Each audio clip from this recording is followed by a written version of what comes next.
A little bit nasty, Peter. You haven't noticed that. You've had a charmed life, right?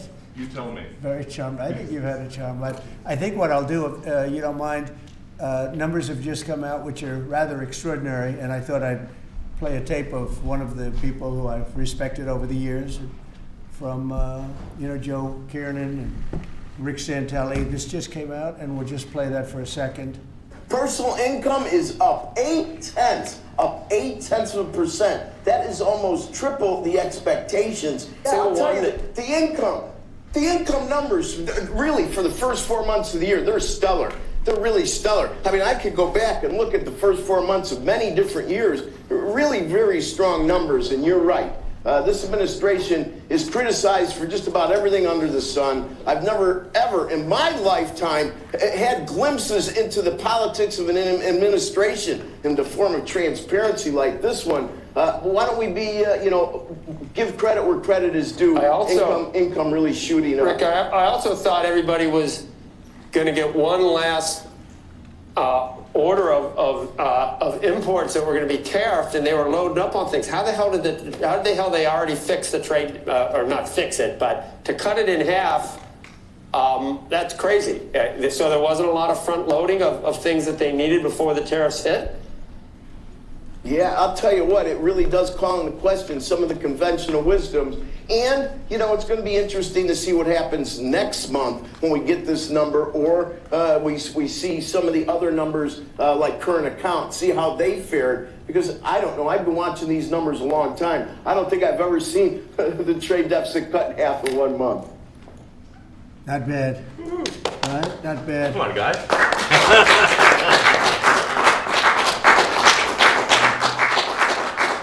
I see Howard and Scott are here, so it's great. You guys want to stand over here? You might as well. You're the ones that help produce those numbers, and it'll only get better. The tariffs are so important, and that's why we were so happy with the decision yesterday where the tariffs continue, because without the tariffs, our nation would be imperiled. We would really be imperiled. I think I can say that with great surety, Scott and Howard. And so we were very happy to get that decision, that big decision yesterday. And today it's about a man named Elon, and he's one of the greatest business leaders and innovators the world has ever produced. He stepped forward to put his very great talents into the service of our nation, and we appreciate it. And I just want to say that Elon has worked tirelessly helping lead the most sweeping and consequential government reform program in generations. And the kinds of things that he's found and his people have found. He's brought a group of very smart people in, and they found things that are pretty unbelievable. I have to say that the numbers that we're talking about are substantial, but they're going to be very much more substantial with time, because many of the things that we're working on right now, we're going to have to remember Elon as we find them, but the numbers could double and triple. Because many things, we don't want to go out with them until we're sure, but we've found things that are unbelievably stupid and unbelievably bad. With the Department of Government Efficiency, Elon's delivered a colossal change in the old ways of doing business in Washington. DOGE has installed geniuses with an engineering mindset and unbelievably talented people and computers. I actually asked Elon one time, what's their primary thing? And they have a lot of primary things, all having to do with being smart. But he said the thing that they're really the best at is working with computers, so that they can't be outsmarted by somebody that's not so honest, that happens to also be good with computers, but not as good as these people. But the mindset in the senior ranks of every federal department, and it's really changed. And with Elon's guidance, they're helping to detect fraud/waste and modernize broken and outdated systems. So as you know, we're talking about various systems and changing systems. And, sadly, it takes a long time to do that. You'll change, let's say, a system at IRS and computerize it properly, where the job can be done in 1/10 the time, but it takes sometimes years to rebuild those systems. But we've started, in many cases, I will say that this has less to do with Elon, but the air traffic control systems, we're bidding out to the best companies in the world, those systems right now. They were what the previous administration was horrible what they did. They spent billions and billions of dollars And in the end, it didn't even come close to working. They tried to hook up wire to copper, and it can't be done. And they just spent billions of dollars and just wasted money. Actually made the system much worse. So we're going to get a brand new modern system. Congress is working with us on that, and we're going to get it done as quickly as we can. But it's in the works, and once it's done, it'll be good for 30 years. But we have a system that's 48 years old and would have a modern computer hooked into a very outdated computer, and they don't hook up. I mean, they didn't hook up. So after spending billions of dollars, they turned on the system, and in never any cases, from local to countrywide, they never worked.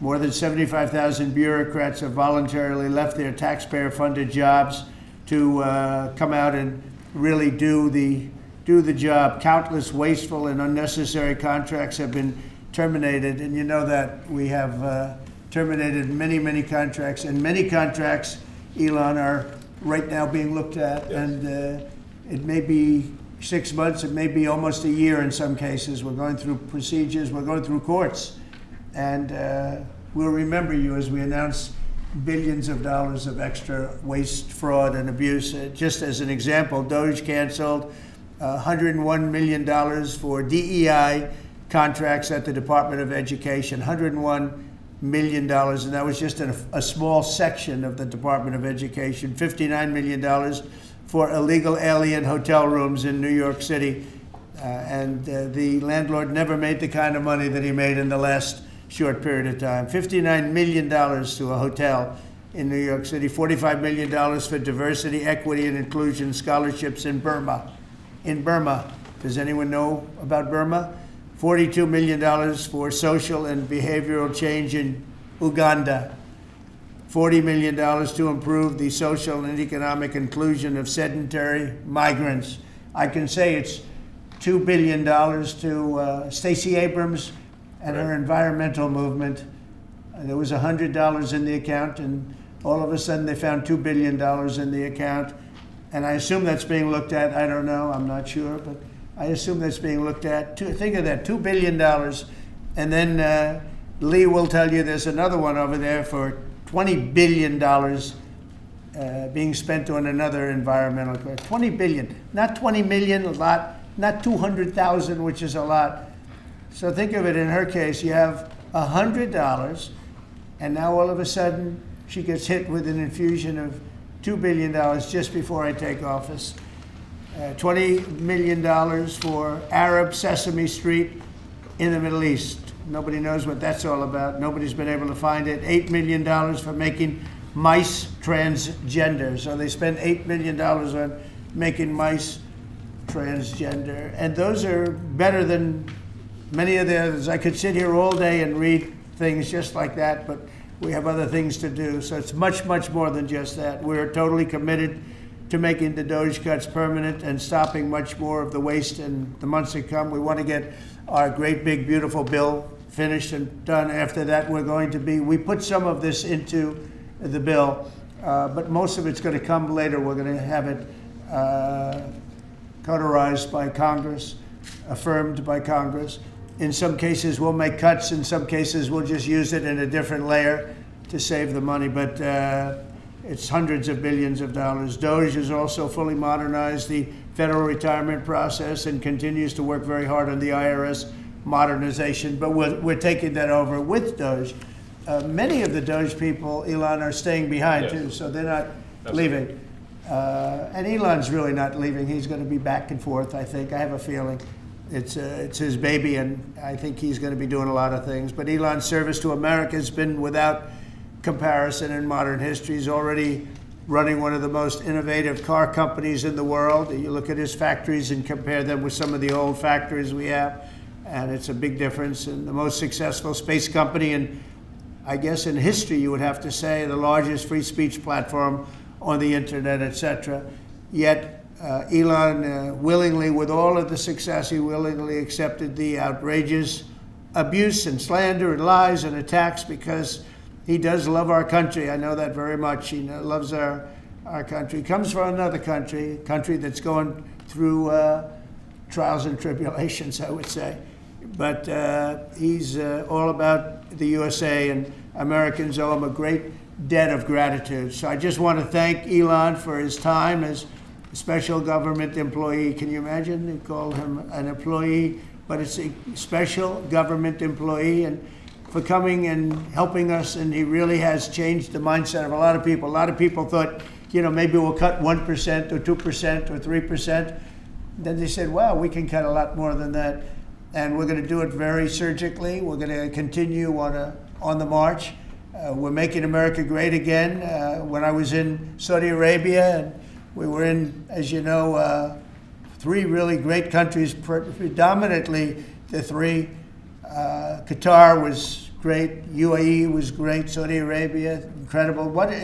Such an incredible experience to be in those 3 countries. But the Crown Prince of Saudi Arabia, and I must tell you, the great leaders of the other 2 that we just mentioned, they all said the same thing, that the United States is the hottest country right now anywhere in the world. And 6 months ago, we thought it was dead. It was like a dead country. And it would have been a dead country if we didn't have the right result on November 5th. It would have been a horrible, horrible situation was going on with the borders, with transgender for everyone, men playing in women's sports, and so much more. But they were saying the hottest country anywhere in the world. And then I played that little clip because I was one person who's respected, or 2 people, because Joe was in that one too. Joe's a good man. But that was one group of people saying something about the success of what we've done over the last 4 months. They cannot believe it. In the one case, they said they've never seen anything like it as long as they've been doing what they've been doing. They've been doing it for a long time. So I want to thank Elon for helping. And again, the United States right now is the hottest country anywhere in the world. There's no country as hot, and we're doing really well.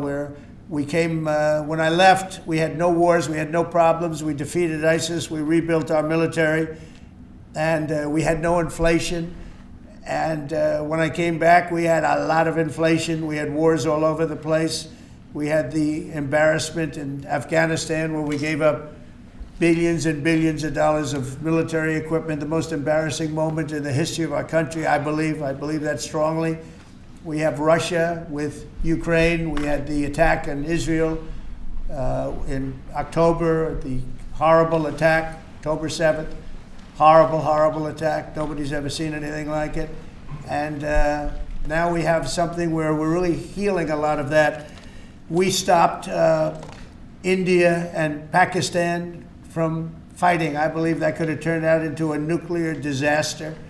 And I want to thank the leaders of India, the leaders of Pakistan, and I want to thank my people also. We talked trade, and we said we can't trade with people that are shooting at each other and potentially using nuclear weapons. And they're great leaders in those countries, and they understood, and they agreed.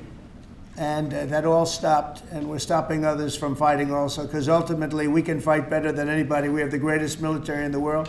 We have the greatest leaders in the world. We put one of them in charge of the Joint Chiefs of Staff, as you know, General Raisin Kane. And we wiped out ISIS, completely wiped out ISIS in 3 weeks. They said it would take 5 years, and we did it in 3 weeks.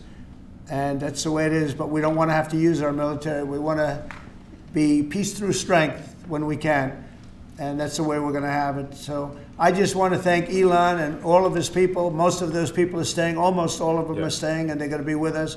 And you're going to see the results coming long into the future. Even a year and 2 years later, you're going to see a lot of the results, and those hundreds of billions of dollars are going to be adding up, and they're going to continue to add. It'll be interesting, really interesting to see what the final number is going to be. But again, Elon gave an incredible service. Nobody like him, and he had to go through the slings and the arrows, which is a shame because he's an incredible patriot. The good news is that 90% of the country knows that, and they appreciate it, and they really appreciate what he did. And I gave him a little special something we have here. Thank you. A very special that I give to very special people.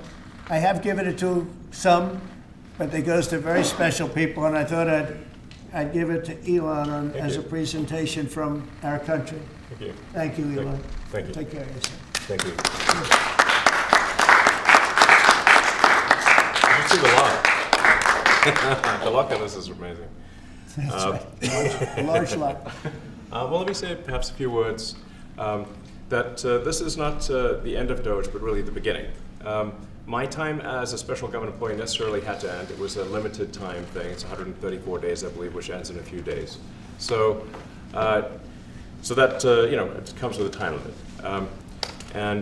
But the Doge team will only grow stronger over time. The Doge influence will only grow stronger. It's I'd liken it to sort of Buddhism. It's like a way of life.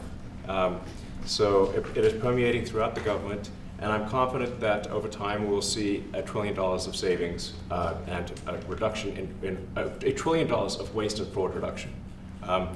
The calculations of the Doge team thus far, in terms of an FY25 to FY26 delta, are over 160 billion, and that's climbing.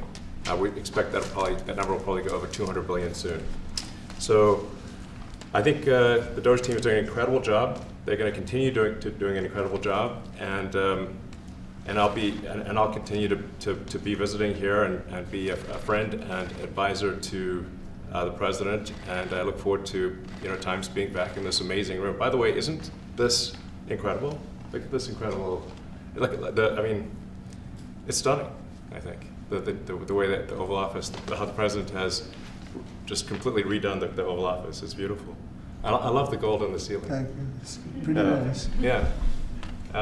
That's been there a long time. That was plaster. Nobody ever really saw it. They didn't know the eagle was up there, and we highlighted. It's essentially it's a landmark, a great landmark, and that's 24 karat gold, and everybody loved it. And now they all see it when they come in. So it's been good. The Oval Office finally has the majesty that it deserves, thanks to the president.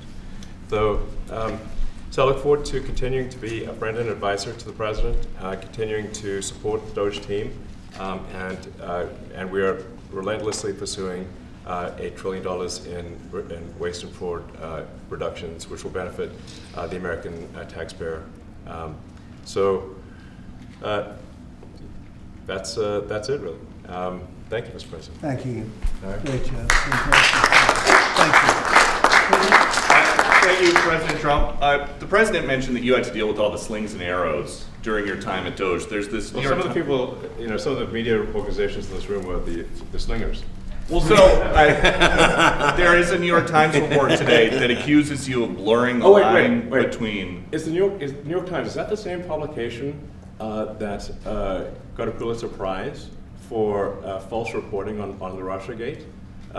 Is it the same organization? I got to check my Pulitzer. I think counter. it is. It is. I think the judge just ruled against the New York Times for their lies about the Russiagate hoax, and that they might have to give back that Pulitzer Prize. That New York Times. Let's move on. Okay, then Next President question. Trump. I got one for President Trump.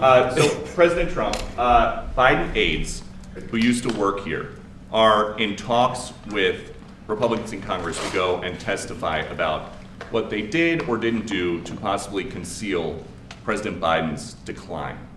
Do you think that Dr. Jill Biden should also have to come in and testify about what she did or didn't do? Well, I hate the concept of it.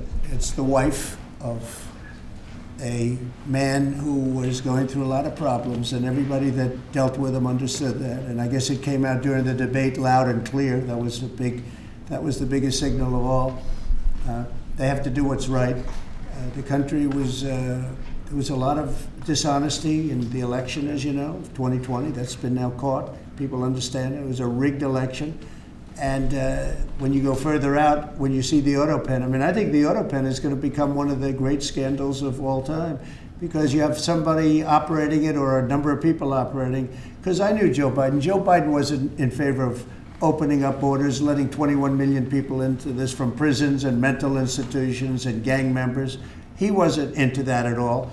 And who signed these orders, proclamations, and all of the different things that he signed that set our country so far back, that was so bad for our country? With the auto pen, how would it work? Like, we're in the Oval Office right now. If there was a group of rogue staffers that worked for you who wanted to advance a bill or an executive order without your knowledge, how could they do it? How do they go Well, it's very behind hard the because president's I'd back? read your newspapers or your media the next day and I'd say, well, I didn't approve that, and I would find it. I mean, they wouldn't get away with it for long because they'd say, I never signed that. Who the hell signed that? Auto pens, to me, are used to sign letters to people because we get, I think they said 20,000 letters a week, and you like to be able, when somebody takes the time to write a letter, it's nice to sort of write back. And auto pens are meant for that. Auto pens are not meant to sign major proclamations or tax cuts or borders, anything having to do with the border, which is so important. And if it happened on my watch, I would be able to see it because the next day or sooner I'd be reading about something that I knew nothing about and who the hell signed this. So I almost never use the auto pen. In fact, yesterday I was signing about 81, I think it was 81 proclamations and statements to people that I think should be signed by us. I think when you write letters to foreign dignitaries or presidents or prime ministers, you should be signing those letters, not done with auto pens. I understand he signed almost everything with an auto pen. It's a very dangerous thing. It really means you're not president. Whoever operated the auto pen, and we think we know who that is, and it was actually more than one person, but that's not what the presidency is all about. I hardly used to use it. Are you going to reinstate the tariffs on China? You said that they violated the agreement with the U.S. Well, they did. They violated a big part of the agreement we made. You know, if you read that whole statement, I was very nice to them. I helped them because they were in trouble with the stoppage of a massive amount of business. But I'm sure that I'll speak to President Xi and hopefully we'll work that out. But yeah, there's a violation of the agreement. Yeah, please. Mr. Musk? President, can you give us an update to the latest ceasefire agreement that Israel has agreed to, but Hamas still considering? Well, they're very close to an agreement on Gaza, and we'll let you know about it during the day or maybe tomorrow, and we have a chance of that. And I think we have a chance of making a deal with Iran also. They don't want to be blown up. They would rather make a deal, and I think that could happen in the not too distant future. That would be a great thing if we could have a deal without bombs being dropped all over the Middle East. That would be a very good thing. They can't have a nuclear weapon. We want them to be safe. We want them to have a very, very successful nation. Let it be a great nation, but we can't have them. They cannot have a nuclear weapon. It's very simple. And I think we're fairly close to a deal with Iran. Mr. Musk, I have a question for Elon. Yeah, please. You said just now that you look forward to being a friend and advisor to the president. So do you Well, I am. expect to continue advising the president and Doge informally, or are you going to sort of shift your focus entirely to your companies? Well, I expect to continue to provide advice whenever the president would like advice. I hope so. I mean, I expect to remain a friend and an advisor, and certainly if there's anything the president wants me to do, I'm at the president's service. Mr. Musk, on Doge, you said that there was $1 trillion promise for cuts from Doge. Yes, I think we do expect over time to achieve the $1 trillion. But what have you found in your time here was the biggest roadblock to getting those cuts? Was it the cabinet, or was it Congress, or something else? What was the biggest roadblock from your work? It's mostly just a lot of hard work. It's really not any one person or Congress. It's going through really millions of line items and saying just each one of them makes sense, what does not make sense. Obviously, at times when you cut expenses, those who are receiving the money, whether they're receiving that money legitimately or not, they do complain. And you're not going to hear someone confessing that they received money inappropriately. Never. They're going to always say that they received money appropriately for an important cause. Naturally, that's what you'd expect. So we just have to.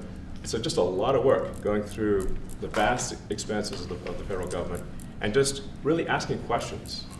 What's this money for? Are you sure it's actually being used well?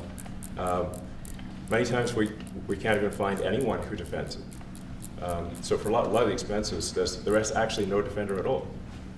And then we have to just go work through the process of stopping the spending, where there's often literally no defender. Nobody even knows why the money's being spent. It's truly absurd. I mean, we find situations where there are millions of software licenses with 0 people using them. 0. Exactly. This is the quizzical expression. You're like, surely, if there's millions of software licenses, someone should be using them. No, and then we've got to go through the process of saying, okay, look, if no one's using the software, we need to terminate this software license agreement. That's everywhere in the government, by the way. Mr. Musk, what do you think would be easier, colonizing Mars or making the government efficient? It's a tough call, but I think colonizing Mars and making life multi-planetary is harder. And as I said, we do expect to achieve over time the $1 trillion of savings. We can't do it in like a few months, but if you say by I think the official end of Doge, which the president may choose to extend, is the middle of next year. Say by the middle of next year, with the support of the president and Congress, could we achieve $1 trillion of savings? I think so. We're on track to do so. Do you have faith that Congress is going to? Mr. Musk, ahead. Thank you, Mr. President. You had mentioned earlier in the week that Doge had become a whipping boy, and as the president mentioned, you went through a lot to go through this process. Yes. Was it worth it for you, and what would you change? Yes, so what we found was happening was that if there were any cuts anywhere, then people would assume that was done by Doge. And so we became like essentially the Doge boogeyman, where if so any cut anywhere would be ascribed to Doge. A friend of mine's daughter, who's at law school at Georgetown, thought that Doge had cut the Senate, the internships the legal internships for the Senate, and we have nothing to do with that. So if they have been cut, it's not to do with us, just as an example. So, it just became a bit ridiculous where any cut anywhere was somehow Doge, and including things that made no sense, and we would agree made no sense. There are many things that occur in the government because it's the banal evil of bureaucracy. It's sort of the frankly largely uncaring nature of bureaucracy. It's as the great Milton Friedman said, money is spent most poorly when it is someone else's money being spent on people you don't know, and that's how federal spending is. And then you can't really even blame the individuals because the way the government works is complaint minimization.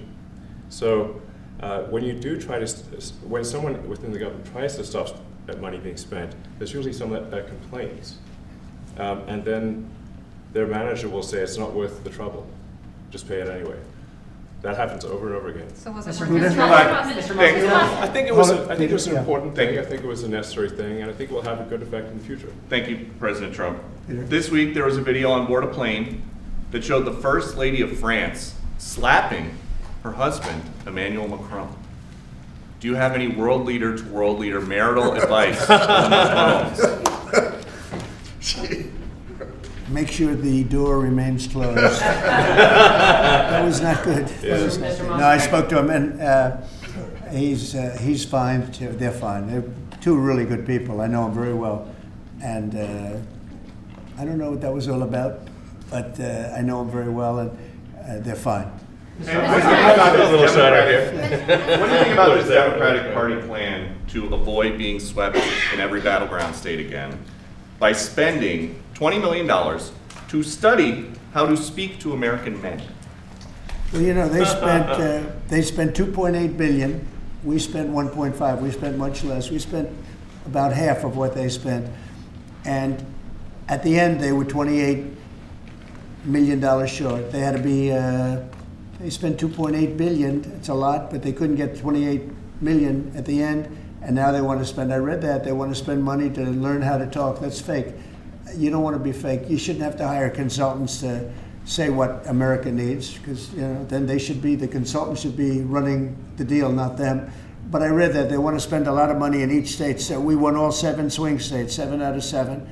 We won a lot more than that. We won the popular vote. We won everything, and they want to spend money to find out what they did wrong. And I mean, I can tell you what they did wrong. I can tell you every one of their programs. When they say men playing in women's sports, I would say that's not a winner. When they say transgender for everybody, I think that's not a winner. When they say open borders so the entire world population of criminals can pour into our country, I don't think that's a winner. I mean, I just gave them that for free, but I don't know if they'll change their ways. I see them all the time. I see people that I know in Congress, Democrats, they're trying to justify some of the things I just said. You can't justify them. They're, you know, I always hear they're 80-20 issues. I say they're not 80-20, they're 97-3. They might be 99-1. They're not 80-20. They wish they were 80-20. And they're wasting a lot of money if they're going to continue with that nonsense. And this one's a little bit more of a page 6 question, but back when you hosted The Apprentice, you mentioned once in 2012 that Diddy was a good friend of yours back then. He has since found himself in some very serious legal trouble. Yeah, that's true. Would you ever consider pardoning him? Well, nobody's asked. You had to be the one to ask, Peter, but nobody's asked. But I know people are thinking about it. I know they're thinking about it. I think some people have been very close to asking. First of all, I'd look at what's happening, and I haven't been watching it too closely, although it's certainly getting a lot of coverage. I haven't seen him. I haven't spoken to him in years. He used to really like me a lot, but I think when I ran for politics, he sort of, that relationship busted up from what I read. I don't know. He didn't tell me that, but I'd read some little bit nasty statements in the paper all of a sudden. You know, it's different. You become a much different person when you run for politics and you do what's right. I could do other things, and I'm sure he'd like me, and I'm sure other people would like me, but it wouldn't be as good for our country. As we said, our country's doing really well because of what we're doing. So I can't, it's not a popularity contest. So I don't know. I would certainly look at the facts. If I think somebody was mistreated, whether they like me or don't like me, it wouldn't have any impact on me. Mr. President, on the big beautiful bill, would you like to see the Senate build in some support for your tariffs on the big beautiful bill, or should that be a standalone bill? I have great support on the tariffs. I mean, I was so honored that we got that ridiculous stay lifted, because that would have taken away presidential power. It would have taken away everything that was granted by the founders. It would have been a terrible thing. And it would have, most importantly, would have left us vulnerable. We have a lot of countries that use tariffs on us and use them viciously, actually, viciously. And if we didn't have the power to use tariffs on them, and instantly, not when you go back to Congress and try and get hundreds of people to agree on something, that would take months to get just one simple proclamation. If we didn't have the power to counteract their powers, you wouldn't have a country left. We have to act fast. We have to be fast and nimble, as they say. And that was a really great moment, I think, yesterday when that stay was lifted. And hopefully now we'll go to court and just win that battle. Because if we don't have the power to do what they're doing to us, we are going to be a great nation no longer. Elon Musk was once idolized by folks on the left in this country before joining your administration. Now he's considered a hero by conservatives. Why do you think this man, what he's done in American life, has been so politicized? Does it only have to do with you? His life has been amazing. I mean, I look at so many different things. I look at that rocket being, guided back into position. I've never seen that before. I thought it was a space movie. I thought it was a movie. You look at what he's done in terms of communication. It's been unbelievable. So many different, even tunnels going underground, not having to go through all the process of going, he's got a company that does that. He's got so many different companies. Starlink, as an example. He saved a lot of lives, probably hundreds of lives in North Carolina. I don't even know if you remember, but I called you. They needed Starlink in North Carolina. And I didn't know what the hell Starlink was. I said, what is it? Who owns it? He said, do you know Elon Musk? I said, yeah, I happen to know the gentleman. This was before his government stay. And they said, we really need it, because North Carolina became an island. It was, people had no communication. They had no access to anything, and they were dying. And I called up Elon, and you can't get it because it's so successful. It's very hard to get. And he had so much of it brought over there, and they told me it was unbelievable. It saved a lot of lives. So, he's just done a lot of things. I don't think he gets credit for what he's done. But he's a very good person too. You know what? If he wasn't a good person, but he did the same things, I'd probably maybe speak differently. He happens to be a really good person who loves the country. Mr. President, on the one big beautiful bill, you had indicated this week that there were some things you didn't like about what had passed in the House. What changes do you want to see the Senate make? And you had also indicated there were things you didn't like about the bill. What would you be suggesting he push senators to change in their version? Well, I'll tell you, I'll go first. It's an unbelievable bill. It cuts your deficits. It cuts, it's a huge cutting. but there's the things I'd like to see maybe cut a little bit more. I'd like to see a bigger cut in taxes. It's going to be the largest tax decrease or cut in the history of our country. I'd like to see it get down to an even lower number. I was shooting for a slightly lower number. I would have liked to have done that. But with all of that being said, when you look at the tax cut and the fact that the original tax cut, which made us so successful, we had the most successful 4 years in the history of our country, the economy, and this is going to be even better. And you see that by the reports that came out just yesterday or tonight. I guess they were released this morning at 8 o'clock. You see the kind of numbers where somebody that's a pro is like, whoa, I haven't seen numbers like this since I've been doing this. You know, these are human emotions of professionals that have never seen numbers like, and we've just started. The bill is a great bill. It's going to be jiggered around a little bit. It's going to be negotiated with the Senate, with the House. But the end result is it extends the Trump tax cuts. If it doesn't get approved, you'll have a 68% tax increase. You're going to go up 68%. That's a number that nobody's ever heard of before. You'll have a massive tax increase.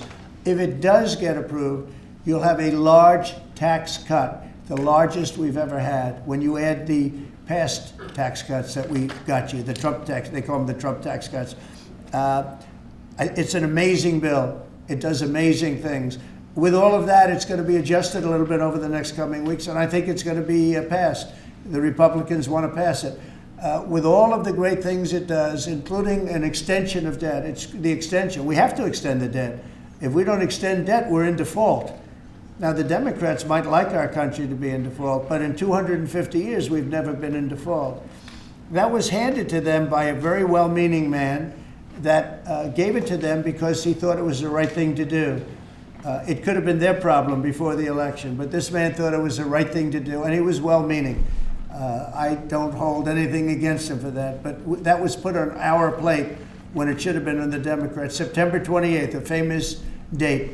It should have been taken care of by the Democrats, but this person, a man of power, gave it to us so that in June that comes due. Well, we have to take care of that because if we don't take care of it, we have a country in default, and we don't ever want to have a country in default. You know, I'll tell you, a certain senator, Elizabeth Warren, said that she would never, ever allow a default on our debt. She would never let it happen, and she would like to get rid of the debt ceiling, what's called the debt ceiling. I call it the debt extension because we really need an extension. That she'd like to see that gotten rid of. And there are many people that agree. Many Democrats agree with that.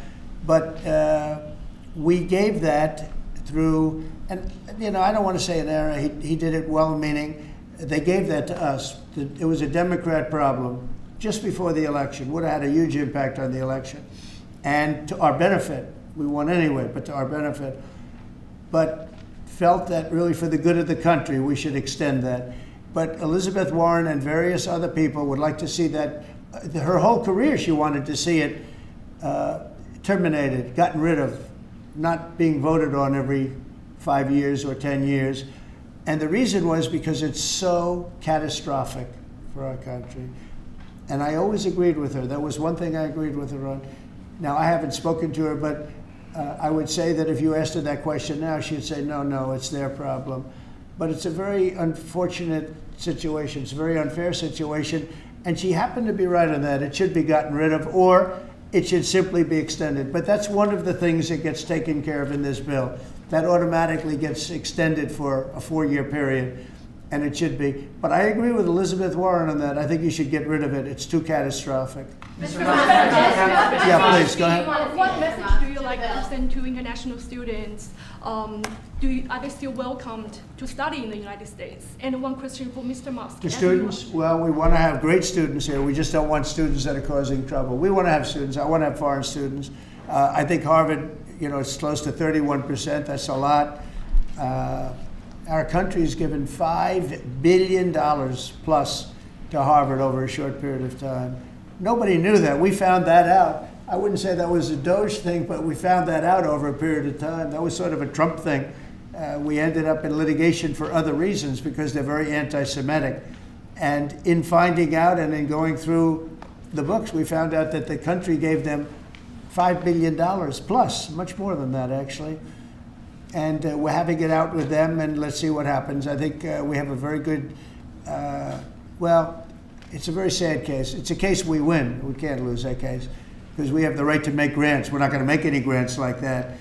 But I don't think Harvard's been acting very nicely. I think Columbia wants to get to the bottom of the problem. They've acted very well. And there are other institutions too that are acting, but Harvard's trying to be a big shot. And all that happens is every 3 days we find another $100 million that was given. 2 days ago we found $200 million more. The money's given to them like gravy. I'd like to see the money go to trade schools, where people learn how to fix motors and engines, where people learn how to build rocket ships, because you know somebody has to build those rocket ships. Yeah. And I'd like to see trade schools set up, because you could take $5 billion plus hundreds of billions more, which is what's spent, and you could have the greatest trade school system anywhere in the world. And that's what we need to build his rockets and robots and things that he's doing, and to build lots of other things. And you know, I went to school with people.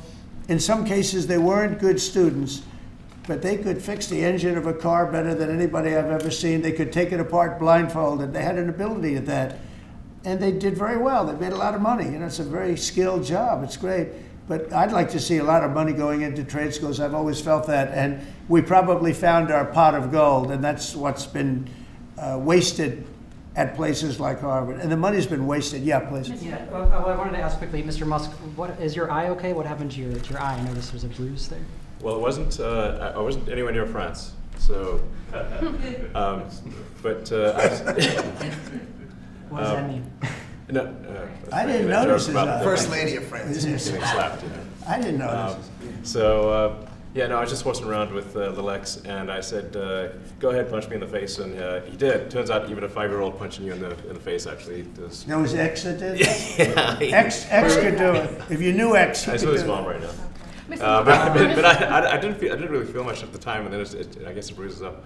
But I was just horsing around with the kids. I didn't basically. notice it, actually. President Trump, I got one. I know that you try to stay pretty neutral because not your war, but as And by the way, not my war. I just want to solve the problem for people. This was not a war that was going to happen if I were president. Right, and so not your war, but as you try to fix it, and as you survey this hellscape of the Ukrainian front lines, It's horrible. and you and your team deal with a very stubborn Vladimir Putin. Yeah. Do you And look? Zelensky. Yeah. But do you look at this Very conflict stubborn Zelensky, too. any differently now? Like, do you look at this and see Putin as the good guy or the bad guy? So I've known him very well, and I went through a lot of things with him because Russia was, you know, the Russia hoax turned out to be a total hoax. New York Times, they got a Pulitzer Prize. They have to give back the Pulitzer Prize. That's my lawsuit, and they're doing very poorly in that lawsuit. But you know, they wrote stories about how it was true and it was false, and you know, a lot of Washington Post also. I have gotten to see things that I was very surprised at. Rockets being shot into cities like Kiev during a negotiation that I felt was maybe very close to ending. We were going to solve a problem, and then all of a sudden rockets got shot into a couple of cities and people died. I saw things that I was surprised at, and I don't like being surprised. So I'm very disappointed in that way. With that being said, I'd like to see it end. 5,000 people, I think the number's even more than that, but 5,000 people a week are being killed. Mostly soldiers, but also people that live in little cities and towns throughout Ukraine. And I'd like to see that stop. And I asked Caroline this yesterday, but I want to ask you directly. So many of the things that you're trying to do are held up in court right now. If the courts are going to have so much influence over U.S. policy, do you wish you would have just become a judge instead? Yeah, well, look, it wasn't meant to be that way. If you look at the founders, the president had certain powers, and you have your three groups, and they all had supposed to be pretty equal powers. But you can't have a judge in Boston running foreign policy in places all over the country, because He's got a liberal bent, or he's a radical left person. That's what the executive branch is for. And you have checks and balances. But we had millions of people pour into our country. Many, many criminals poured into our country. Murderers, mental institutions from all over the world being emptied out into our country. And if we don't get them out and get them out quickly, could lose your country very easily. This is a bad, that anybody would allow this to happen to our country. You know, with all of the things, we took over inflation, we took over some wars, we took over a lot of problems that didn't exist when I was president. None of it existed. We wiped out ISIS. Other than that, we had no wars. Putin was never going to hit Ukraine. Israel would have never been attacked. That attack, as you know, Iran had no money. They didn't have money for Hamas. They didn't have money for Hezbollah. They had no money whatsoever. That wasn't going to happen. All of these things that happened weren't going to happen. You wouldn't have had inflation. So it's very sad when I came back. But the thing that is the hardest is that they allowed 21 million people into our country, and many of those people are stone cold criminals. They moved their criminal population into the United States, and of all the things that are bad, I solved inflation, I believe, already. I got the fuel prices down. The fuel prices came down. That's one of the reasons. They screwed up the energy. They screwed up the cost of gasoline and oil and gas. And you had tremendous inflation, the greatest inflation probably in the history of our country under Biden. And when people said, "Oh, but the economy was," no, the economy was terrible for the people because they couldn't afford the energy, and the energy brought everything else up. Energy is the big deal. But with all of that, we solved that already. In 4 months, we solved it. $1.99, $1.98 gasoline. First time people have seen that in a long time since my term. But the hardest thing to solve is millions of people pouring into our country, many of whom are criminals. Because remember, these countries are smart. Their leaders are very street smart. They're sending the people that they don't want.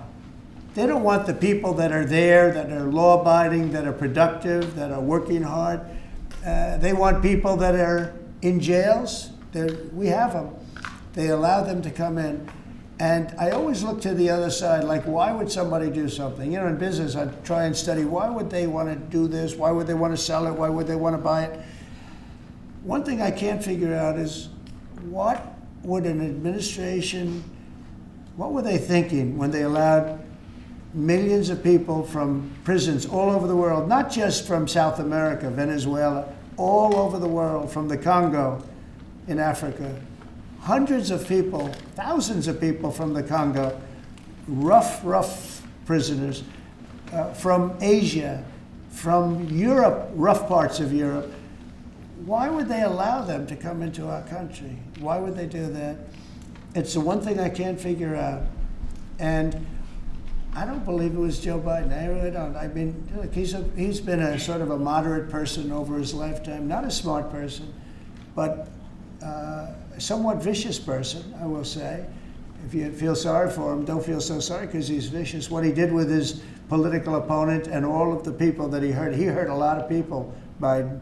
And so I really don't feel sorry for him. But he wasn't a person that would allow murderers to come into our country. He wasn't a person that was in favor of transgender for anybody that wanted it, take kids out of families, et cetera, et cetera.